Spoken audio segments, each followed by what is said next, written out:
하나, 둘, 셋. 시작. 네. 흑기침 좀 하고 아씨. 이번은 이제 제 5회 우리 이름 뭐지? 구조론 열린 방송인가? 네. 좀 바꿔. 열린 구조론 방송인가? 열린 눈이 맞네.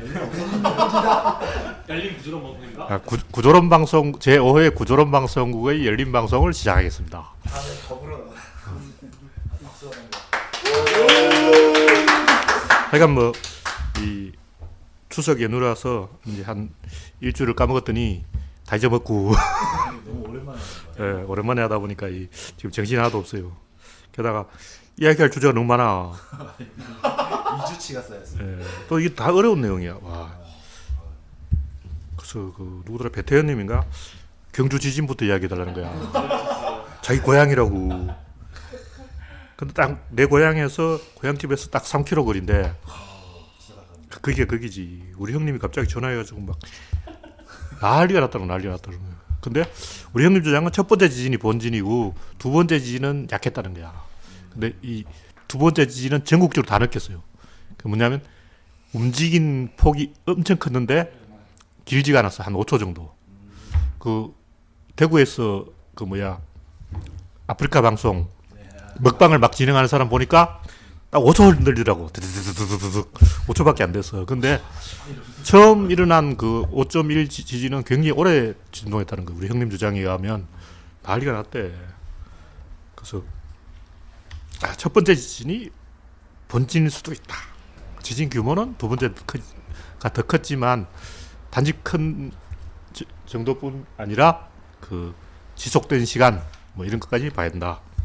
이런 얘기고 그 세 번째 지진이 일어나니까 다 예민해져가지고 서울에서 나도 느꼈다 소리를 속출하고 있어. 나는 하나도 못 느꼈는데. 아니, 전 동탄에 있는데 느꼈는데. 진짜로? 아, 진짜 느꼈습니다. 예민한 사람이야. 두 번째 거는 살짝 느꼈어요. 그때 살짝. 난 하여튼 세 번 지진 났다는데 하나도 못 느꼈고 하여튼 최근에 그 사람들 다 지진에 예민해져서 잘 느끼고 있어. 그러니까 지금 와라 하고 있다가 이거 뭐 그 지역에 양산단청이 있고 그 주변에 원전이 18개인가 있고 그 원래 그 호랑이 꼬리가 점점 그 움직이고 있어요. 북쪽으로 살짝 올라가고 있어. 근데 이거는 신라 시대부터 일어난 쪼개진 상태인데 저는 진도 6 이상 대지진은 잘 안 일어난다고 보거든요. 그 근거는 없고 우리나라 그 집안이 단단해. 화강암이야. 그 일본은 집안이 물렁팥죽이야. 물렁팥죽이라는 게 뭐지? 예를 들면 제주도에 가면 돌이 물에 떠. 아, 흙이 막 물에 떠다녀. 그럼 화산암이라서. 그치. 그 일본 놈들은 그런 데다가 아파트를 지어 놓으면 어떻게 되냐면 흙이 흔들려. 근데 여진을 한 3개월 해봐. 그 흙이 이미 흔들려 있는 거야. 거기서 본진이 한번 때려버려. 그냥 다 자빠진다. 그러니까 일본에 저번에 무슨 지진이 일어나고 그 1년 동안 2000회의 여진이 일어났다는 거야. 6개월인가 뭐. 근데 여진을 그렇게 계속 진동한 상태에서 또 새로 지진 한 방 때려버리면 이미 물렁팥죽 위에다가 결정적으로 한 방 먹여버린 거지. 그럼 다 죽어버린 거지. 그 일본 지진이 센 것은 그 화산암 지도의 흙 자체가 부드러운 그 화산 쇄설물, 그야말로 밀가루 위에다 집을 짓고 있는 거지. 그래서 일본 사람 아파트를 잘 안 짓는 것 같아요. 아니, 그래도 생각보다 많이 지어요. 아예 안 지을 줄 알았는데. 근데 고층 아파트는 잘 없는 것 같은데 사진으로 보니까 다 저층 아파트 같은데. 근데 저기 어디지 안에 뭐 녹봉리 이런 데는 아파트가 좀 있더라고. 그래서 이 우리나라는 별로 걱정을 안 해도 된다 이렇게 말하면 이원영 교수가 화를 낼 것이기 때문에 우리나라도 걱정을 해야 됩니다. 아 완전히 이거 무서운 거예요. 한번 터지면 완전히 망하는 거예요. 근데 이거는 이제 사실은 박근혜가 걱정해야 되고 제 주장은 이것은 그 새누리 미륵 세상에 대한 하늘의 경고다. 근거는 최순실한테 물어보면 스스로 실토할 것이다. 그 양반이 새누리당 당명을 지은 것 같아. 내 추측에 의하면.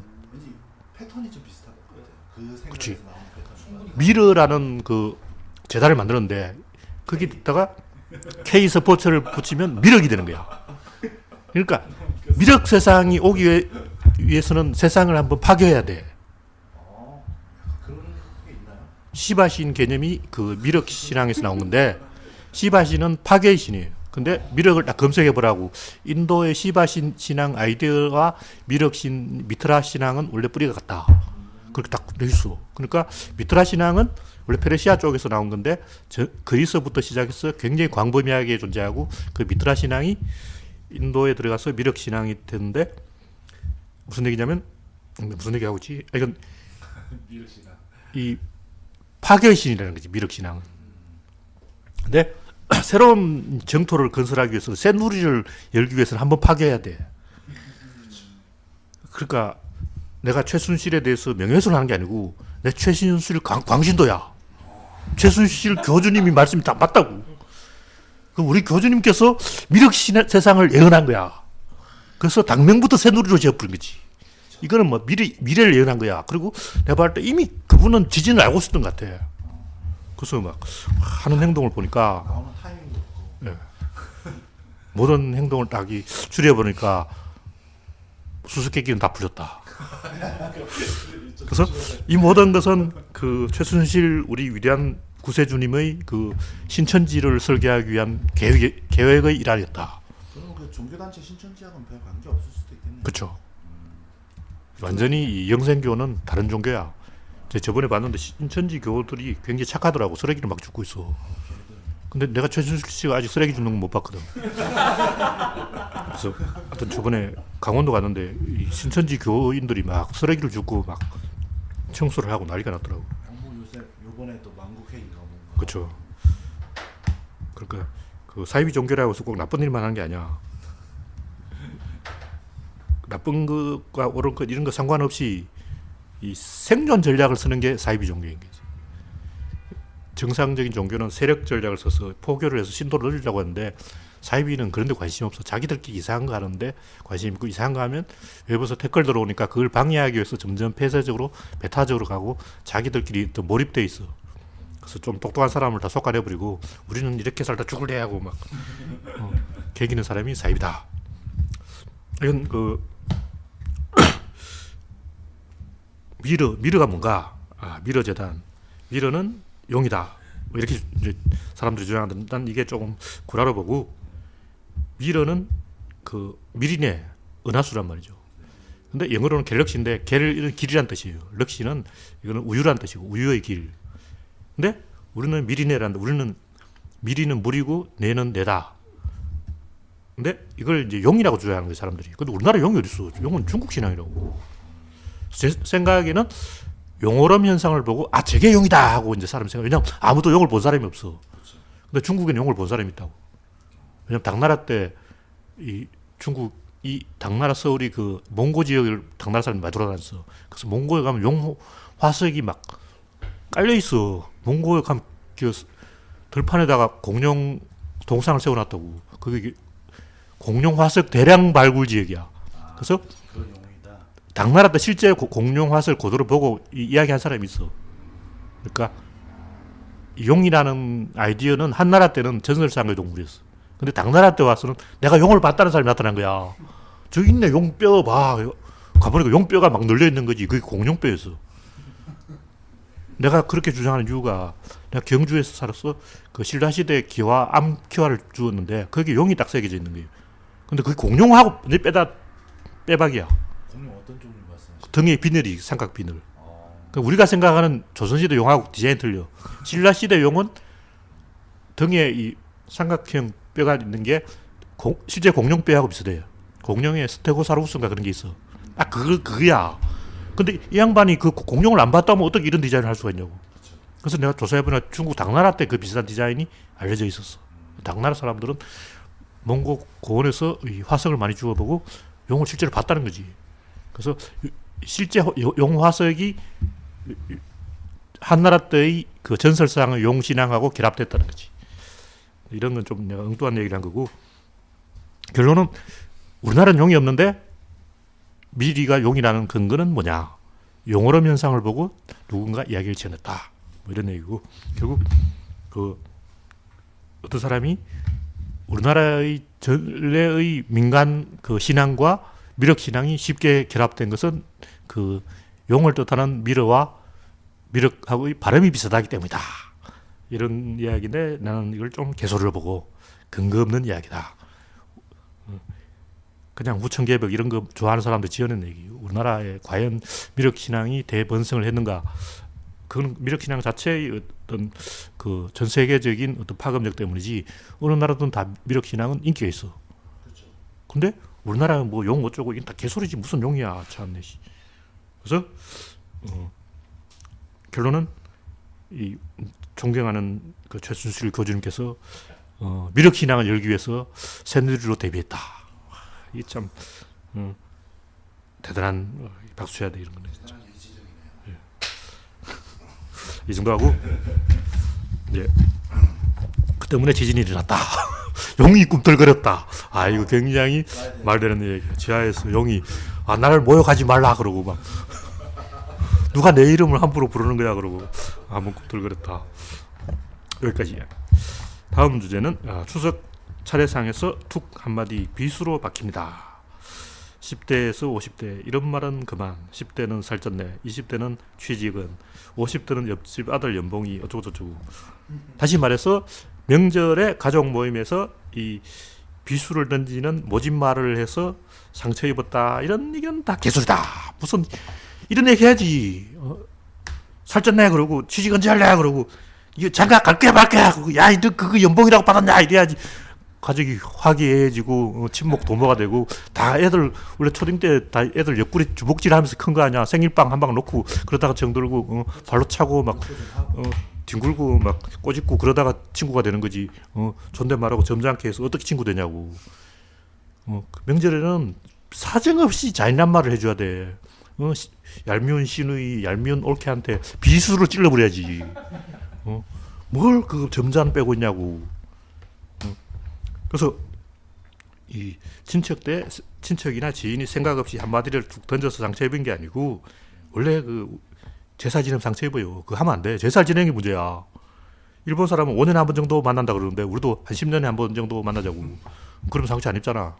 그러니까 이 우리나라 사람들이 다 대학 나왔어요. 요즘은 대학 나왔는데 초등학교 졸업한 그 부모한테 잔소리 들었다고 꿀린다는 것은 대학은 나온 거야. 등록금을 갖다 버린 거라고. 대학교 4년 동안 등록금 몇 천만 원씩 갖다 붙여놓고 거의 억대 등록금을 갖다 바쳤으면 배운 게 있어야지. 그 시부모 이런 건 단번에 제압해야 되고 닥쳐! 이렇게 제압하고 그래도 말 안 듣면 부질러버려요. 그래서 문제가 뭐냐면 인원이 많으면 아무도 상처를 안 입어요. 옛날에는 큰 집에 제사 지낸다고 한 30명씩 바글바글 했어. 우리 큰 집에 보니까 형제가 12명이 그래. 그래서 나는 나하고 거부가 된 애가 맨 마지막이야. 막내야. 맨 위에 형은 본 적이 없어. 너무 많아가지고 막 명절날 되면 막 형님이라는 사람들이 우르르 오는데 도대체 이 양반이 그 양반이지 또 안면인식 장애가 있기 때문에 이 사람이 그 사람인지 알 수가 없어. 막 형이라는데 뭐 할아버지야.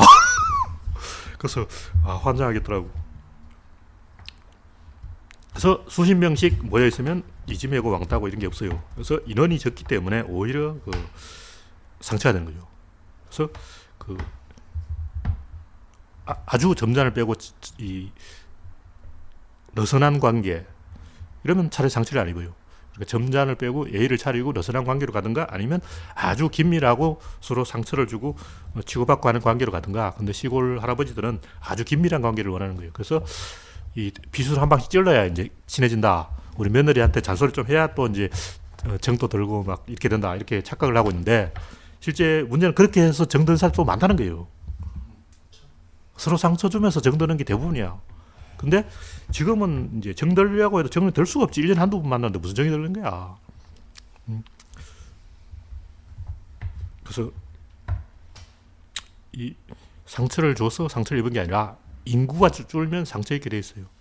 한 20, 30명 있으면 괜찮은데 그 모임을 해도 딱 보면 한 5명 모였는데 그 중에 한 3명만 지나면 나머지 2명 삐져서 다음에 안 와. 그래서 아예 모이면 한 50명씩 와야 돼. 저희도 좀. 그래서 이 애매한 숫자가 오면 더 애매해져요. 많으면 어차피 확 많아지던 거예요. 그렇죠. 그래서 이 핵가족 사회의 필연적인 현상이기 때문에 여러분은 이걸 받아들여야 된다. 그리고 상처를 주면 그걸 즐겨야 된다. 명절은 상처 입으러 가는 것이다. 그거 싫다. 가지 말라고. 왜 가? 그렇죠. 안 가면 되는데 나도 안 갔는데 저도 안 갔어. 잘했어요. 범주가 안 갔어. 이건 이 이것은 누가 잘못해서 그런 게 아니에요. 남 탓하면 안 돼. 자기 탓을 해도 안 돼. 자기 탓도 남 탓이, 자기도 남인 거야. 사회의 어떤 구조적인 모순이기 때문에 이걸 가지고 형님이 잘못했네, 동생이 잘못했네, 뭐 상처 주는 말을 하면 안 되네, 이런 거는 유치한 얘기예요. 세상이 그런 거야. 그리고 우리 사회도 결국 이러다가 아무도 안 만나게 되는 거예요. 전혀 안 만나는 것보다 차라리 이렇게 티격태격 하는 게 나을지도 모르죠. 그래서 이건 과도기의 현상이다. 이렇게 알고 넘어가면 되지. 너무 이거 가지고 뭐 잘난 척하고 요렇게 해라, 뭐 말은 요렇게 조심하라, 바보 같은 얘기예요. 차라리 다 때려쳐 부르고.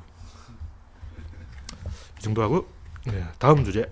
김정은은 왜 핵도발을 하는가? 박근혜는 이 김정은의 핵실험을 알고 있었어요. 덫을 놓은 거야. 그러니까 사드 반대하도록 딱 유도해놓고 이 반대를 열심히 안 하네, 뒤통수 치려고 딱 노리고 있는데 그 더민주는 약간 눈치채서 반대를 할까 말까 막 이러고, 국민의당은 반대 이러다가 낚였고 이렇게 된 거지. 근데 왜 북한은 그 핵을 개발하는 거냐면 이 군부를 장악하려면 군부를 줄여야 돼요. 근데 그러려면 핵을 개발해야 돼요. 이건 호르쇼퍼가 뭐 우리 때는 호로시초퍼라 그러는데 지금은 흐루쇼퍼가 돼 있어. 흐루쇼퍼, 서론의 그 흐루쇼퍼가 그 군부를 장악하기 위해서 그 당시 이제 2차 대전을 거치면서 비대해진 군부, 그러니까 전 국민 군대가 벌써 일할 사람이 없어. 이미 독소전을 하면서 1,000만 명이 죽었는데 또 1,000만 명 군대를 유지하니까 2,000만 명이 사라져 버렸어. 그 일은 누가 하고, 공장은 누가 돌리고, 사람이 없는 거야. 그래서 군대를 해산하고 공장으로 보내려고 하니까 군부가 반대하는 거지.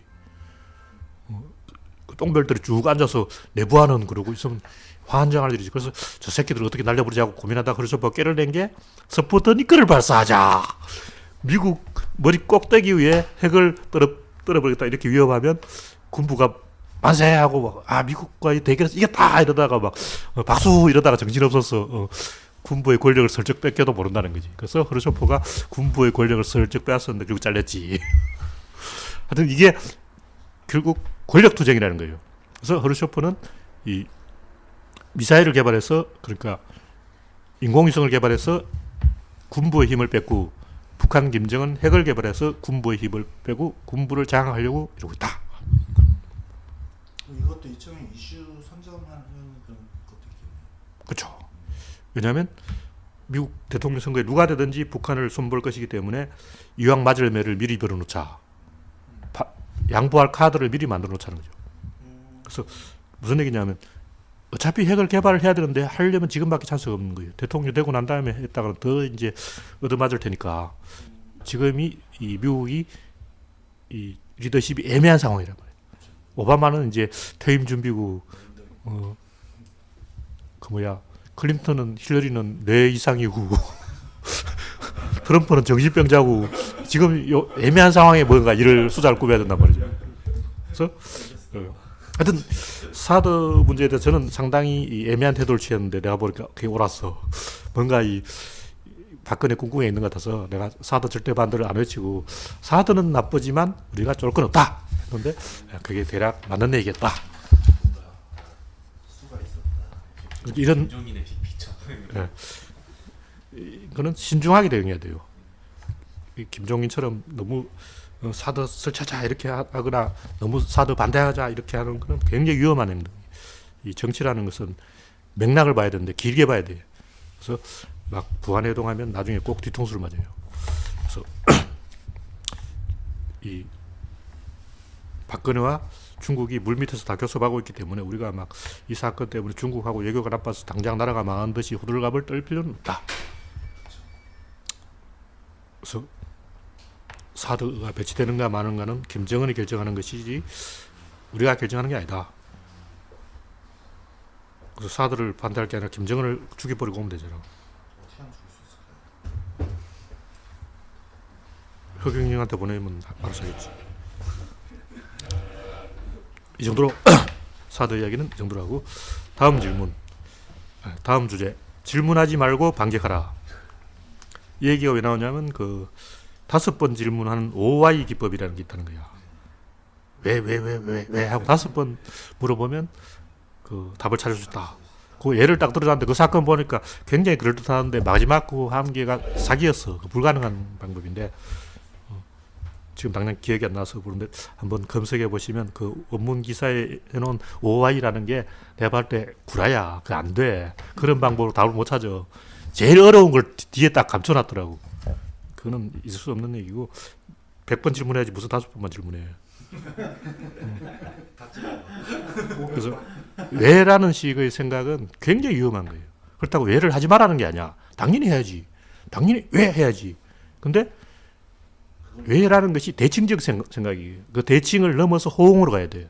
그래서 당연히 주식 왜 저러지 하고 생각을 해야 되는데 그 왜라는 단어에 갇히면 안 된다는 거예요. 왜를 좀 더 이 폭넓게 생각해야 된다. 그래서 어떻게 해야 되냐. 반격을 해야 돼요. 그래서 저는 상대방이 어떤 이야기를 하는지 무조건 반격했어. 상대방이 1+1은 2지 그러면 그럴 리가 있나. 이렇게 나가야 돼요. 당연한 얘기를 반대로 해야 돼요. 지구가 태양을 돈다 그러면 그 반대지. 태양 궤도에 지구가 잡혀 있는 거지. 돌긴 뭘 돌아. 뭐든지 다 반대할 수 있어. 그래서 반대한다는 건 반대쪽을 본다는 거예요. 근데 관점이라는 게 있기 때문에 항상 반대쪽에서 보면 또 그게 말이 돼.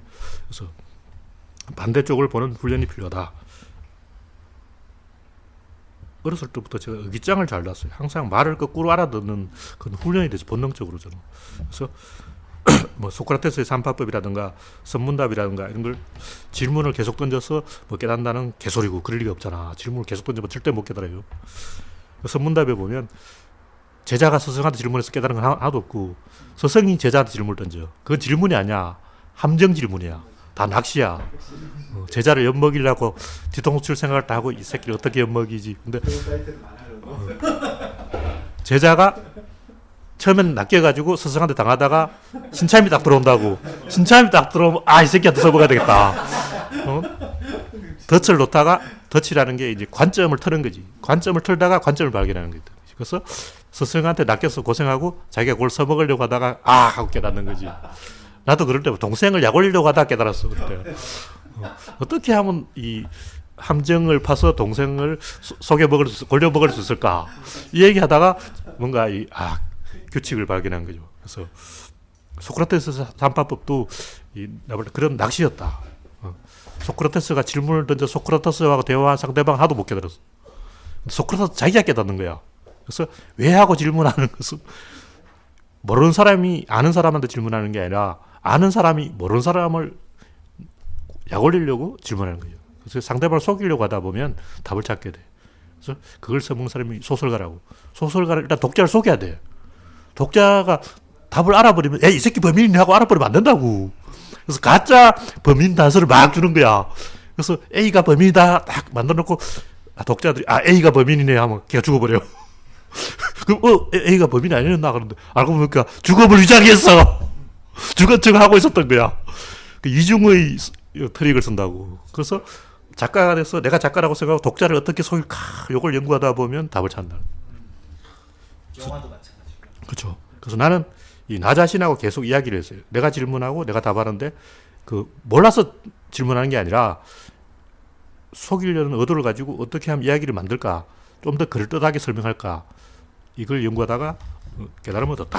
그래서 이 의도를 가지고 반격을 해야 되고 그 과정에서 메커니즘을 알아내야 되는 것이고 왜 하고 묻는 것은 대칭을 찾는 거예요. 근데 그 대칭을 넘어서 호응을 찾아가야 된다. 그런 이제 부정을 뜻하는 게 아니라 부정을 통한 긍정. 그래서 이 말을 할 때는 상대방이 내 말에 반격할 걸 예상하고 그 반격에 대한 반격까지 준비해야 돼요. TV 토론을 한다 치자. 내가 이 말을 하면 상대방이 반격할 거 아니에요. 그 반격에 대한 재반격을 미리 딱 생각하고 상대방이 반격할 거를 줘야 돼. 요거 반격하시오 하고 미리 힌트를 딱 주는 거야. 그럼 상대방이 그걸 딱 반격해. 그때 잘 걸렸다 하고 딱 치는 거야. 근데 지금까지 TV 토론에서 이런 기술을 쓰는 사람을 내가 본 적이 없어요. 잘하는 사람이 박원순인데. 그런가요? 박원순 TV 토론을 잘 안 봤어요. 박원순이 TV 토론할 때 잘하는 게 아니고요. 네. 박원순이 강용한 정석은 낚을 때 그렇게. 아, 그렇죠. 그러니까 함정을 파놓고 미끼를 던져서 그걸 물게 한 다음에 뒤통수를 치는 거죠. 그렇게 이 반격하고 공격하는 의도적인 걸 굉장히 연습을 해야지 그냥 왜 하던 사람은 죽을 때까지 왜 하다 끝나버려요. 어떻게 어린애가 아기들이 왜 하고 계속 질문하는 것은 사실 질문하는 게 아니에요. 그냥 말 거는 거죠. 근데 굉장히 성의 없는 거야. 자기가 말하기 싫은 거야. 상대방이 말해 난 듣고 있을게 이거지. 그런 지능이 떨어지네. 똑똑한 애라면 그렇게 왜 안 하고 왜 한 번 하고 그걸 가지고 하루 종일 생각하는 거지. 난 한 가지 단서가 생각하면 그걸 막 한 달씩 일주일씩 생각하고 그러는데 꼬맹이들 보니까 말해주면 듣지도 않아. 딱 1초도 생각 안 해.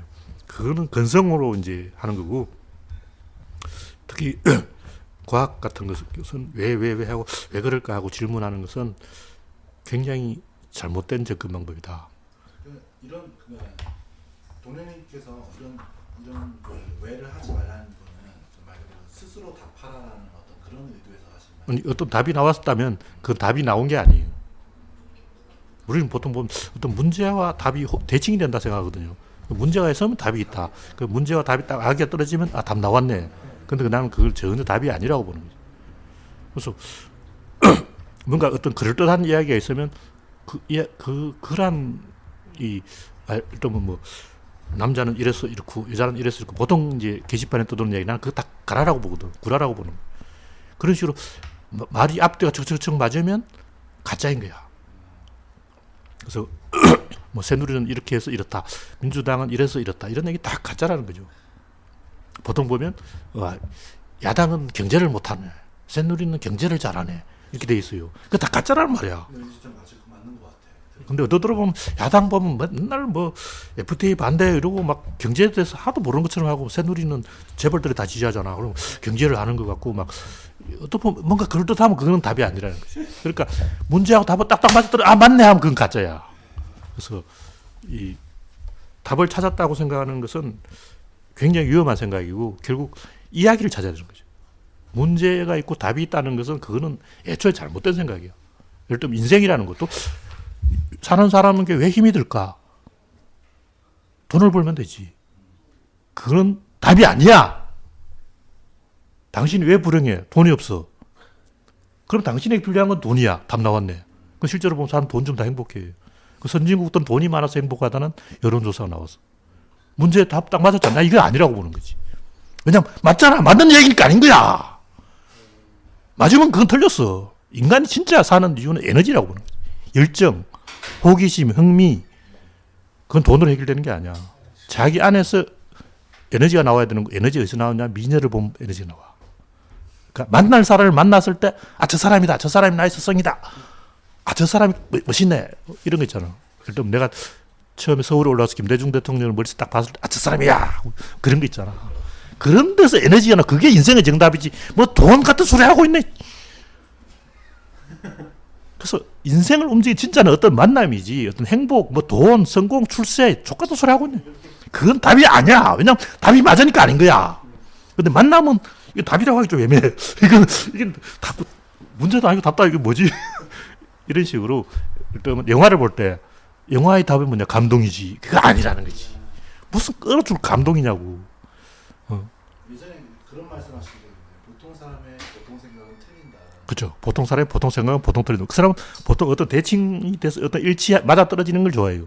근데 그건 대부분 가짜고 가짜 답이야.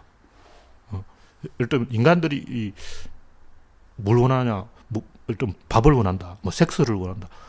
출세를 원한다. 이건 하나님이 인간을 만들 때 그렇게 딱 설계를 함정을 파놓은 거야. 니들은 이 정도 먹고 떨어져. 그런데 낚이면 안 된다고. 인간 진짜 원하는 것은 하나님한테 도전하는 거야. 그래서 하나님이 인간들한테 야 인간들 너희들 말 잘 들어 기도해 이렇게 놓고 말 잘 듣고 기도하는 놈 저 새끼 별거 없네 차버린 거야. 그러니까 열심히 기도하고 11조 내고 말 잘 듣는 사람은 천국에 못 가. 하나님 누가 좋냐면 자기한테 개기고 덤비는 놈을 원하는 거야. 자기를 알아주는 사람을 원한다고. 근데 기도 막 하는 사람은 하나님을 알아주는 사람이 아니지. 그 사람은 하나님을 전혀 이해 못해. 왜냐면 하나님하고 싸워보지 않으니까 하나님이 힘이 얼마나 세지 모르잖아. 그냥 막연히 하나님은 세다 그러지. 하나님도 비애가 있고 슬픔이 있고 차라리 하나님한테 여자친구 하나 소개시켜 주라고. 그래 좋아하지. 차라리 그러면 오양 미디어를 구해줘. 하나님한테는 아무도 그 비도를 안 구해줘. 그 회사 부장, 과장들 다 있는데 사장은 없어. 그 사장이 비해. 과장, 부장 저끼리 막 돌리면서 사장한테 갖고 온 놈이 없다니까. 환장할 일이지. 같이 봐. 그건 창피하지. 안 되지, 그냥 구해줘야지. 좀 구해줘 이 말을 못 하는 거야. 그래서 하나님도 외로운 사람이야. 그래서 이야기가 좀 이상하게 나오는데 뭔가 문제와 답이 이렇게 딱딱 맞아 떨어지가는 것은 본질이 아니다. 항상 뭔가 하나 더 있어야 돼. 그래야 내가 만족을 하는 거지. 최근에 이제 그런 말씀하셨는데 철학자는 문제를 그렇죠. 해결하는 사람이 아니라 문제를 일으키는 사람이다. 그렇죠. 그런 관점에서 생각하겠죠. 그렇죠. 그러니까 어떤 문제가 있고 문제의 답을 찾는 것은 진짜가 아니고 자기 스스로 문제를 만들어서 세상에 불을 지르고 사람들을 화나게 하고 에너지로 끌어오르게 해야 되는 거지. 그래서 그 뭐 신라 시대에 보면 뭐 신은 군은 군다이, 신은 신다이, 민은 민다이, 임금은 임금답게, 백성은 백성답게 모두가 화목하면 모두가 행복하지. 이런 것은 최악인 거야. 그게 지옥인 거예요. 그때부터 신라가 망했어. 딱 그 얘기 나오고 신라가 망했어. 그것도 말년에 이제 말기에 나타나는 이제 퇴행 현상. 인간들이 못 살겠네 갈아보자 하고 막 화내고 막 그때가 신라가 발전할 때였다는 거죠. 혼란기. 그렇죠. 그러니까 가야가 막 멸망하고 백제하고 전쟁하고 니 죽고 나 죽고 가보자 막 개판됐는데 이때가 이제 신라가 막 흥할 때고 임금은 임금답게 민은 민답게 신은 신답게 이때부터는 이제 그때부터 신라가 살살 맛이 갔다는 거죠. 그래서 인간에게 에너지를 일으키고 가슴에 불을 질러서 야망을 품게 하고 이상을 품게 하는 게 철학이지. 너 인생을 행복하게 사는 방법 알려줄까? 뭐 이건 철학이 아니에요. 그 개똥 철학이야. 행복한 결혼 생활 이런 거야. 뭐 이게 그게 무슨 철학이냐고. 왜 행복하려고 하지? 어떻게 보면 지금 그런 말이 나오고 있다는 말 자체가 지금 현대 사회가 굉장히 좀 안 좋은 상태라고. 그렇죠. 좀 말기 상황이지. 진짜 미력이 와야 돼. 최순실 미력. 미력이 와야 돼. 전에 안철수였는데 이제 기승전 최순실로 좀 바뀌었구나. 그분 진짜 위대한 구세주라니까. 이거는 혹시 내가 명예훼손 소송을 나올까봐 미리 방패막이를 딱 치는 거야. 다음 주제. 농촌은 노인에게 좋지 않다. 최근에 보니까 도시 노인은 돈이 없어서 자살하고 농촌 노인은 친구가 없어서 자살한다는 거. 좀 이상한. 농촌에 가면 친구가 많잖아. 도시에는 돈이 많고. 근데 반대로 도시에는 돈이 없어서 자살하고 농촌은 친구가 없어서 자살한다. 상식하고 좀. 그렇죠. 근데 긴밀한 친구가 될수록 이 친구가 사라질 확률이 더 높다는 거죠. 긴밀한 친구를 원할수록. 그래서 세력 전략이냐 생존 전략이냐인데 생존 전략을 추구하는 것은 소수의 인원간의 굉장히 긴밀한 관계를 원하는 거예요. 그게 이제 보통 사이트가 침묵질하다가 망하는 건데 무슨 게임 사이트 뭐 이런 거 하다가 처음에는 이제 다 존댓말 쓰고 이 게임 어때요 그러고 막 리플 달고 그러다 어느 순간부터 뭐 저커 형이 좋아 그러면서 막 형이라고 부르기 시작하는 거예요. 그러면서 서로 친해지는 거야. 그리고 결국 사고가 나. 우리 회사도 그런 게 있는데 다 존댓말을 쓰게 돼 있는데 몇몇 사람이 자기들끼리 친해서 막 반말하는 거야. 얌마 그러고 막 형 그러고 막 그러다가 결국 싸워. 친한 사람끼리 싸우더라고요. 왜냐하면 적당히 예의를 지키고 적당히 안 친한 사람은 안 싸워. 그래서 회사 동료는 불알 친구처럼 막 그렇게 너무 친하면 안 돼요. 이거 어디 만화책에서 본 것 같은데 회사 동료를 그냥 어릴 때 고향 친구처럼 막 하면 굉장히 나중에 이 뭔가 비극이 일어나. 왜냐면 누가 승진하고 막 이런 게 있거든요. 그래서 회사 동료하고는 약간의 거리를 둬라. 뭐 이런 얘기가 있고. 그래서 생존 전략이냐 세력 전략이냐 해서 세력 전략을 써야 된다. 생존 전략을 쓰면 이 긴밀한 관계를 원하다가 결국 그 어떤 막다른 골목에 몰린다는 거죠. 이번 무슨 검사도 뭐 친구야. 그렇죠. 서로 찌르고. 그렇죠. 굉장히 위험해지기 때문에. 근데 아주 친한 사람끼리는 친해도 괜찮아요. 이건 이제 제가 세상에 돌아가는 법칙이 그렇다는 거지. 그냥 부터 반말하지 말고 다 존댓말 써라 이게 아니에요. 또 저희도 좀 존댓말을 좀 바꿀까요? 아니 이제 게시판에서는 다 존댓말 써야 됩니다. 게시판에서는 누가 반말로 막 친하다고 그러면 난리 나요, 난리. 예전에 제가 한 20년 전에 그런 경험이 있을 때 제가 인터넷 초창기에 친하다고 반말하다가 결국 서로 이제 감정이 상해서 난리가 났어요. 그래서 게시판에서는 무조건 존댓말이다. 그래서 생존 전략은 뭔가 외부를 차단하는 방법으로 내부에서의 어떤 순환을 높이는 거죠. 그렇죠. 내부에서 그 상호작용이 점점 증가하는 거죠. 근데 그렇게 되다 계속 뭔가를 차단하다 결국 자기 자신을 차단하게 되는 거예요. 그게 자살이라는 거죠. 그래서 인간에게는 친구가 필요한 게 아니라 역할이 필요한 거예요. 친구도 어떤 역할을 만드는 하나의 방법이지 친구 그 자체가 목적이 아니라는 거예요. 역할이 있으면 자연인처럼 혼자도 잘 살아요. 근데 역할이 없으면 자연인으로 산 속에 들어가는데 버섯을 모른다. 이건 좀 골치 아픈 거죠. 들어가서 배운다면서요. 그렇죠. 그래서 역할을 찾는 거지. 역할을 찾아야 인간에게는 역할만 있으면 살 수가 있습니다. 그러나 친구가 있으면 위험해요. 그래서 어서 오세요.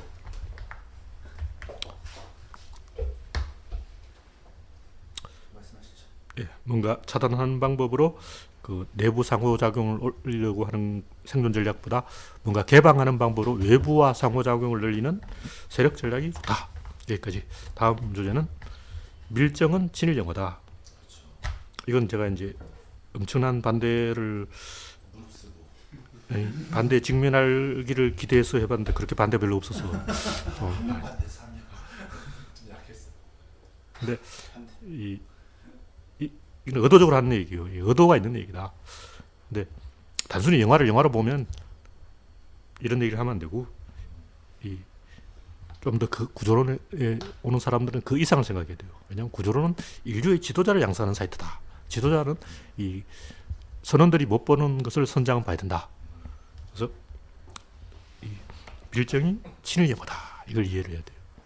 그럼 제가 이제 친일 영화다. 뭘 보고 친일 영화라 그러냐? 일단 어릴 때 만화에는 꼭 제일교포가 등장해. 만화 두 권 중에 하나는 제일교포 이야기였어. 근데 일본인이 제일교포를 막 때려. 일본은 굉장히 똑똑하고 유능하고 실력있고 축구도 잘하고 농구도 잘하고 야구 잘하고 주인공 계속 얻어맞는 거야. 그래서 마지막에 주인공 일본을 한 대 때려버린 거지. 근데 내 얘기는 내가 봤을 때는 그 마지막 장면은 의미가 없어. 근본적으로 환경이 중요한 거야. 그러니까 제일교포가 일본에 얻어맞는다 그 얘기야. 그건 일본 만화지. 그게 친일 만화야. 그래 마지막에는 그거다가 이 일본 나쁜 새끼 이렇게 욕해 놓은 거야. 그래 놓고 이거는 반일 만화라고 그러는 거야. 황당한 일이지. 옛날 버스 터미널에 가면 이상한 그 뭐 사건과 실화 이래가지고 이런 성폭행범 나쁜 놈이 있나 섹스를 이렇게 하더니 저렇게 하고 이렇게 하고 저렇게 하고 뒤치기 앞치기 옆치기 막 섹스 묘사를 쫙 하는 거야. 그게 야설이지. 그게 섹스 그냥 말하는 게 아니죠. 그게 경찰 만화 이야기냐고. 그것이 범죄를 비판하는 이야기인 것처럼 범죄자를 막 욕해놨어. 그런데 왜 섹스 묘사 그렇게 친절하냐고. 이상한 거 아니야. 이게 야설이야. 인싸게 그래갖고 욕을 많이 먹고 있는. 그래서 저도 어릴 때 이제 반공 도서를 많이 읽었는데 공산당 나쁘다 하고 했는데 그것도 쓸데없이 섹스 이야기를 했다. 공산당 섹스를 한다는 거야. 그럼 그게 내 입장에서는 야설이지 무슨 반공 소설이냐고. 반공 도서가 아니라 섹스 도서인 거야. 본질을 봐야 된다는 거지. 이 영화도 그러면 친일 이 영화다. 일본이 그 대단 시스템과 조선 시스템에서 일본 시스템이 더 우월하다는 얘기죠. 시스템으로 봐야 되는 거예요. 그래서 저번에 식객이라는 영화를 보니까 일본인이 가치를 평가하는 거야. 일본인이 무슨 음식을 알아? 일본은 맨밥 먹는 놈들이야. 반찬도 안 먹는 놈들인데. 일본은 원래 반찬이라는 그 자체가 없어. 그냥 밥만 먹어. 그래서 음식에 대해서 요만큼도 모르는 게 일본 사람인데 일본 사람이 감히 음식을 말하더니 그건 차라리 영국 사람이 미식가가 주장한 와 그런 환장할 일이지. 그래서 일본에는 요리라는 것 자체가 없어요. 요리 안 했어요. 일본에 요리가 생긴 것은 굉장히 근래의 일이고 귀족들도 그 뭐 옛날 어떤 기록에 보면 고등어를 한번 먹고 세상에 이렇게 맛있는 요리가 있다니 하고 감격해서 울었다는 거야. 옛날 임금이. 우리나라는 음식 디미방 보면 막 안동 양반 정도 되면 배 터지게 먹었어. 환장할 정도로 열심히 요리를 했더라고.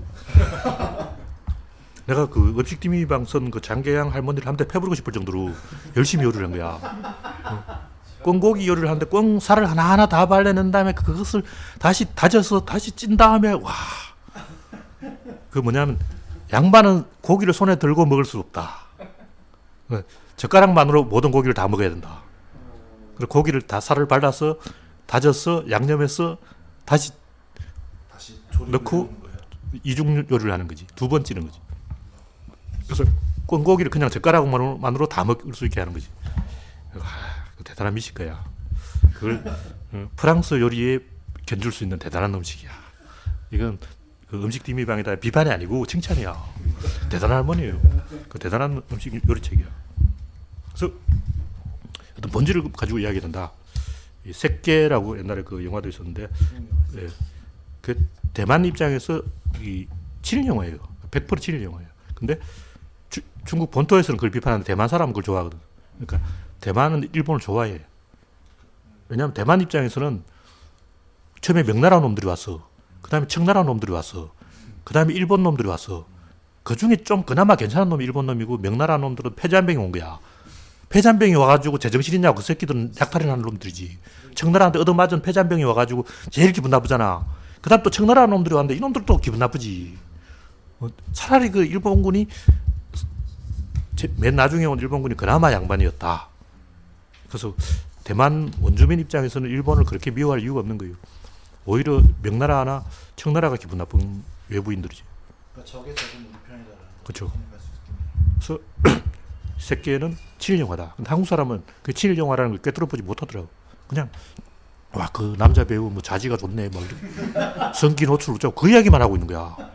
참 환장하겠더라고. 너무 충격받아가지고. 그게 뭐? 근데 예.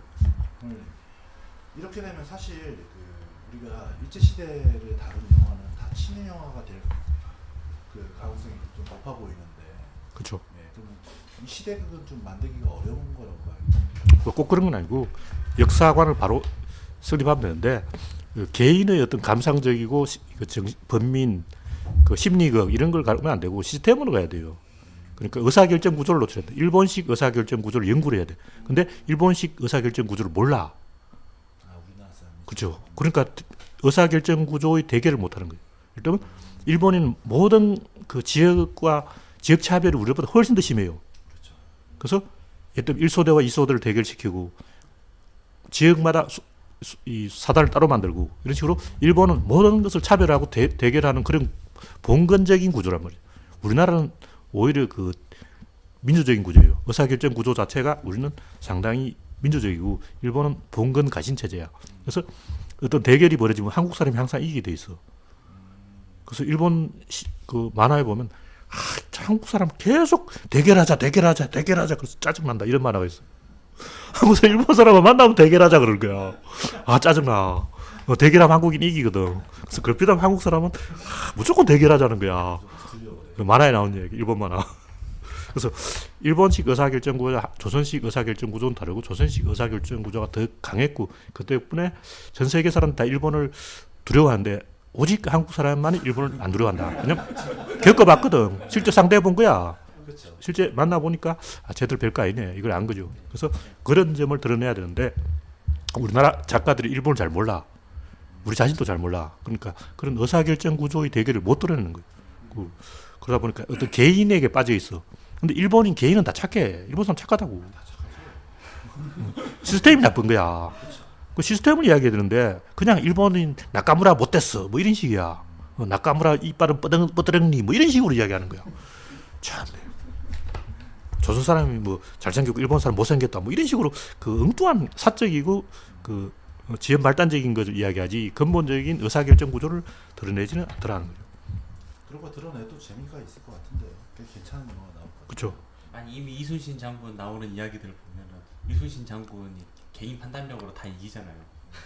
그렇죠. 근데 좀 약해. 그러니까. 일본이 좀 찌질한 것도 좀 보여주면서 이렇게 딱 하면 더 재밌을 것 같은데.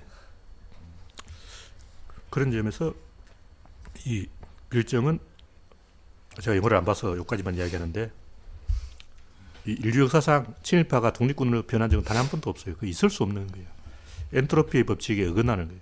그리고 이거는 시스템과 시스템의 대결이지. 일단 어떤 사람이 일본이 친일파가 됐다. 그거 욕할 일이 아니에요. 일단 일본에 제1급 200만인데 그 사람 다 친일파 아니야. 일본에 가서 일본인 된 걸 우리가 왜 욕해? 문제는 밀정은 조선말을 안다는 거죠. 그러니까 지금 이 상황이 전시 상황이고 전시에는 제일 먼저 누가 죽냐 중간에 있는 놈이 죽어. 그건 시스템의 원리지 그것이 옳고 그르고 도덕적으로 판단할 문제가 아니에요. 그래서 이번에도 어떤 사람이 그냥 어떤 뭐 통이 하나 있길래 통 위에서 그냥 부쩍부쩍 2번 뛰었어. 근데 그 통이 헬기라는 거야. 그래서 25억 물어달라는 거야.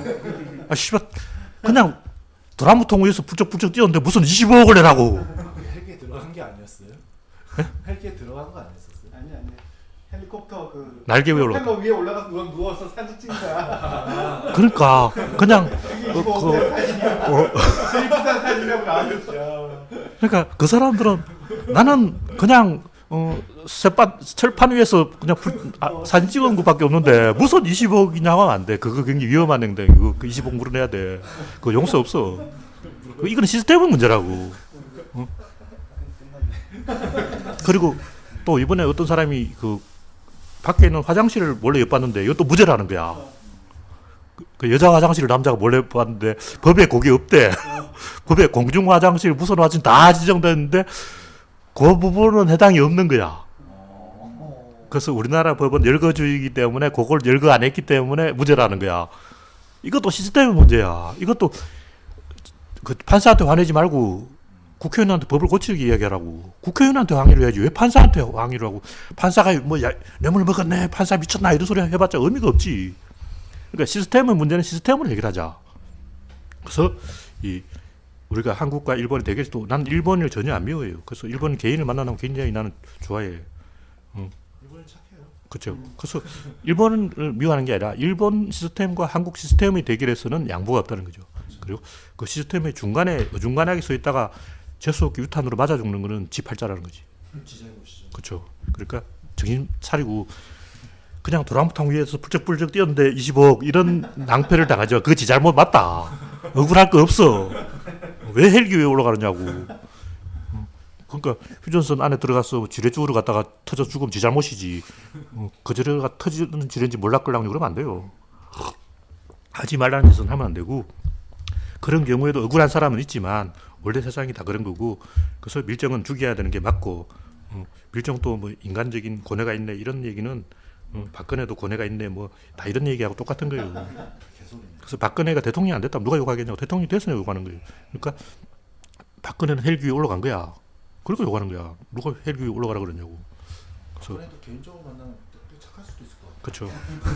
말도 잘 듣고 아니, 최순실 말도 잘 듣고. 말도 잘 듣고. 히틀러를 이제 그 2차 대전 후에 히틀러가 악마라는 걸 증명하기 위해서 굉장히 많은 학자들이 달라붙었어요. 근데 못 찾았어. 아무리 뒤져봐도 히틀러가 천사라는 증거인데 악마라는 증거가 없는데. 그림 그리고 있어. 일단 히틀러는 섹스에도 별로 관심이 없고 채식주의자고 동물 예호법을 세계 최초로 만들었고 그림도 잘 그렸고 그 주변 사람한테 물어보니까 히틀러가 친절했냐 그러니까 다 친절했다 그러고 나를 뭐 생일을 챙겨줬다 나 어려울 때 뭐를 해줬다 그리고 1차 대전 때 자기를 살려준 은혜를 갚았다 이런 감동 스토리는 굉장히 많아. 그러니까 히틀러의 문제는 뭐냐면 그런 평범하고 착한 사람이 왜 총통이 된 얘기지. 헬기 위에 기어 올라간 거야. 그러니까 누가 히틀러 보고 헬기 위에 기어 올라가라 그러는데 지가 올라간 거지.